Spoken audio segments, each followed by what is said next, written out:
এটা হলো মহান আল্লাহর রহমতে উহুদ পাহাড়। এটা 8 কিলোমিটার দৈর্ঘ্য। আর এখানে উহুদের যুদ্ধ সংগঠিত হয়েছিল। সামনে হজরতে আমির হামজা রাদিয়াল্লাহু আনহু তিনি এখানে শহীদ হয়েছিলেন এবং অনেকগুলো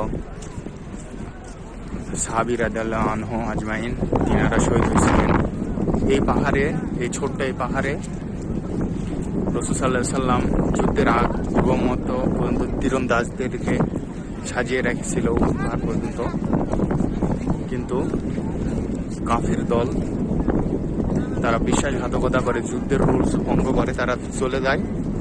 তীরন্দাজ বাহিনী সাহাবীগণ ভাবছে যে তারা জয়ী হয়েছিল, তারা যে নেমে আসে, কিন্তু রাসূল সাল্লাল্লাহু আলাইহি সাল্লাম মানা করেছিল। তারা ভুলবশত নেমে এসেছিল উৎসাহিত হয়ে, তারা ভাবছিল যে জিতে গেছে।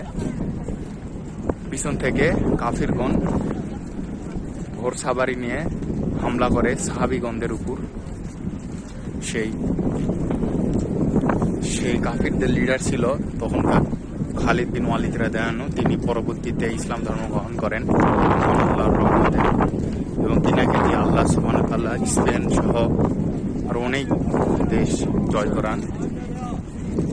এখানে আছেন শাহিদ শহীদদের সর্দার হযরত হামজা রাদিয়াল্লাহু আনহু। তিনি ইসলামের শুরু থেকেই আল্লাহ রসুলকে অনেক সাপোর্ট করে আসছেন। শহীদদের সর্দার, তিনি তার জীবনে সিংহ শিকার করতেন।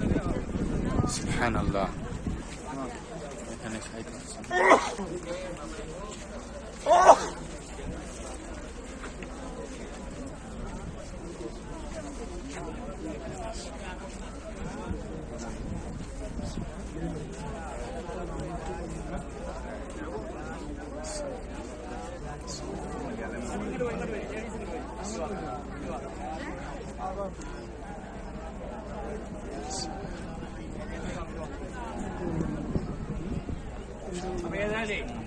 ഇവിടെ 3 കൈ കാണുന്നത് 3 ഖബറുകളാണ്. 3 സഹാബിമാരുടെ ഖബർ.